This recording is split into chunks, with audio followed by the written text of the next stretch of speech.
Well, at the end of the night, the candidates all wanted to do well, and that's essentially, I mean, this is a job interview for them, right? Then the first voting begins on Monday. They want to have George Washington's job. So what we really care about is what the voters think. Pollster Frank Luntz has put together one of his powerful focus groups of Republicans here in Iowa, zeroing in on the issues that matter most, and they may not agree with Charles on everything. Joining me now, Frank Luntz and his focus group. Hi, Frank. Megyn, you asked probably the toughest question of the debate. You gave the candidate no room to wiggle. You pressed him, and he responded.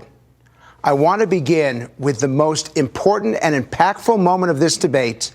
It was your challenge of Marco Rubio, and watch how well he did on immigration. Let's take a look. You supported earned path to citizenship. Absolutely. We are not going to round up and deport 12 million people, but we're not going to go around handing out citizenship cards either. There will be a process. We will see what the American people are willing to support, but it will not be unconstitutional executive orders like the ones Barack Obama has forced on. Governor, what's your reaction?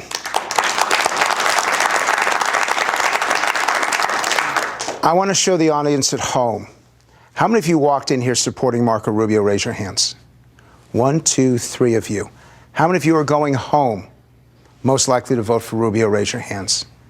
That's the impact of a single debate. Give me a word or phrase to describe Rubio. Organized. Confident. Presidential. Powerful. Prepared. Eloquent. Credible. Game changer. Electable. Attractive opportunist. So tell me, what is it about? There's always one, and particularly in Iowa. What is it? You got to explain to the American people what you saw tonight. You dialed 2 hours worth. What did you see?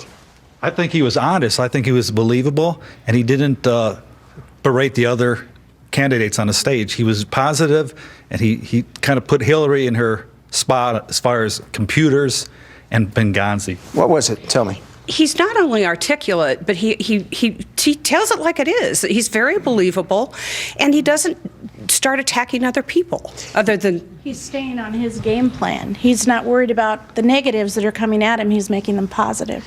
You're the youngest person in this room. Were you able to vote in the last election? Yes, I was. So this will be your second time. Yes. As a 22-year-old, is it because Rubio is younger than the other candidates? What attracts you to him? No, it's not because Rubio's younger. It's because Rubio's aspirational. You know, when he's going to do something, it's going to be what he says. He's honest. He seems like he has a vision for this country, and it's a vision I want to leave in. And I have to tell you that very few people feel that way about politics. They don't see it as aspirational. They see it as negative, and they don't think that anybody is honest. But Megyn, the soundbite I showed you before was not the highest tested of the night. This is the highest tested. When Marco Rubio showed a little bit of humor and a significant amount of respect for our American heroes, the dials just went through the roof. Let's take a look.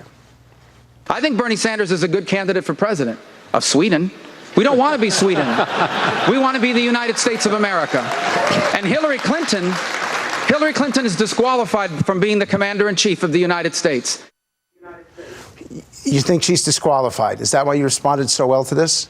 Yeah, absolutely. It was clear after seeing Rubio tonight, and especially with that answer, that's why he's going to come across in the fall as the guy that would be hard for the Democrats to attack, and he'd be the guy that's most electable, and he's on the right side of the issue. Is he the most electable? Yes. I think he does appeal to a lot of folks. Even though there was some unsurety there with the back and forth on the immigration thing, he really stuck to a message, and I think he also continued to put the focus on Hillary, which I really like. When they got back and forth between each other, I didn't really care for that, but when they really started to differentiate themselves with their opposition in the other party, that's where I really thought he made mark. How many of you think Marco Rubio can defeat Hillary Clinton? Raise your hands. Absolutely. But here's my question. How many of you think he'll be the nominee? He's still got a way to go.